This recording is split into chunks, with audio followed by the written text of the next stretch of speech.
இன்னைக்கு வீடியோவில் சேமியாவையும் பட்டாணியும் வச்சு ஒரு சூப்பரான சேமியா பட்டாணி புலாவ் தான் எப்படி பண்ணுறதுன்னு பார்க்க போகிறோம். இந்த சேமியா பட்டாணி புலாவை ரொம்ப ஈஸியாக சீக்கிரமாக சட்டுன்னு செஞ்சு முடிச்சிடலாம். லஞ்ச் பாக்ஸுக்கும் இந்த சேமியா பட்டாணி புலாவ் ரெசிபி ரொம்ப சூப்பராக இருக்கும். சரி வாங்க இப்போ வீடியோவில் போய் இந்த சூப்பரான சேமியா பட்டாணி புலாவ் எப்படி பண்ணுறதுன்னு பார்க்கலாம். வணக்கம் அண்ட் வெல்கம் டு யுகாஸ் உலகம் யூடியூப் சேனல். பேனில் 3 டேபிள் ஸ்பூன் ஆயில் விட்டுக்கிறேன். ஆயில் சூடானதும் பிரிஞ்சி இலை, பட்டை, கிராம்பு, கொஞ்சமாக மிளகு எல்லாத்தையும் சேர்த்து நல்லா ஆயிலில் லைட்டாக இந்த மாதிரி கிளறி விட்டுடுறேன். இப்போ இது கூட 1 டீஸ்பூன் ஜீரகம் சேர்த்துக்கிறேன். ஜீரகத்தையும் நல்லா பொன்னிறமாகிற வரைக்கும் வதக்கி விட்டுடுறேன். இப்போது ஒரு மீடியம் சைஸ் வெங்காயத்தை இந்த மாதிரி ஸ்லைஸ் கட் பண்ணி அதையும் சேர்த்து நல்லா எல்லாத்தோடையும் மிக்ஸ் செஞ்சு விட்டுடுறேன். வெங்காயம் நல்ல பொன்னிறமாக வதங்கிடணும். இப்போ வெங்காயம் நல்லா வதங்கினதும் இடித்து வச்சிருக்கிற இஞ்சி பூண்டு பேஸ்ட் 1 டீஸ்பூன் அளவுக்கு சேர்த்துக்கிறேன். அதையும் நல்லா பச்சை வாசம் போக வதக்கிடுறேன். இஞ்சி பூண்டு பேஸ்ட்டு விட இந்த மாதிரி இடித்து சேர்த்துனோன்னா டேஸ்ட் ரொம்ப சூப்பராக இருக்கும். இப்போ 4 பச்சை மிளகாயும் கொஞ்சமாக கருவேப்பிலையும் சேர்த்து அதையும் நல்லா மிக்ஸ் செஞ்சு விட்டுடுறேன்.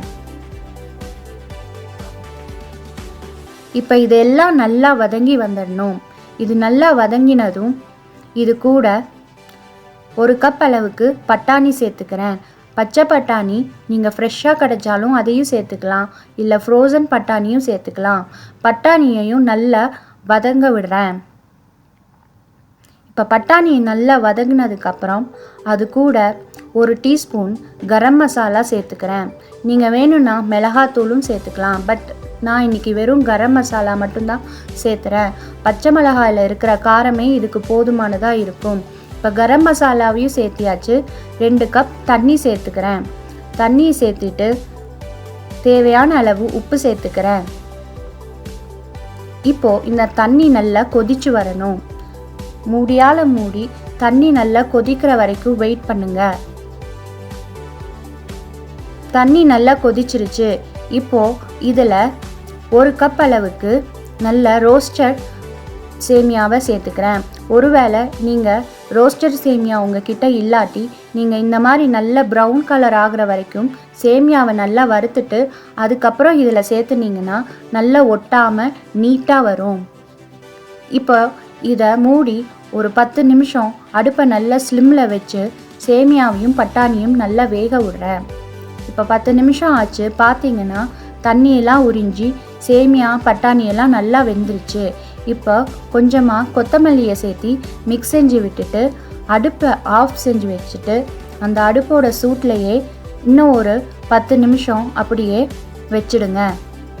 அப்போ தான் சேமியா நல்லா உதிரி உதிரியாக வெந்து வரும். அவ்வளோதாங்க, சுவையான சேமியா பட்டாணி புலாவ் ரெடி ஆயிடுச்சு. இந்த சேமியா பட்டாணி புலாவுக்கு தொட்டுக்க குருமாவோ இல்லை ரைத்தாவோ போதும். லஞ்ச் பாக்ஸுக்கும் ரொம்ப சூப்பராக இருக்கும். கண்டிப்பாக ட்ரை பண்ணி பாருங்கள். நன்றி. இந்த வீடியோ உங்களுக்கு பிடிச்சிருந்தா லைக் பண்ணுங்கள், ஷேர் பண்ணுங்கள், கமெண்ட் பண்ணுங்கள். மறக்காமல் யுகாஸ் உலகம் யூடியூப் சேனலை சப்ஸ்கிரைப் பண்ணுங்கள். நன்றி, வணக்கம்.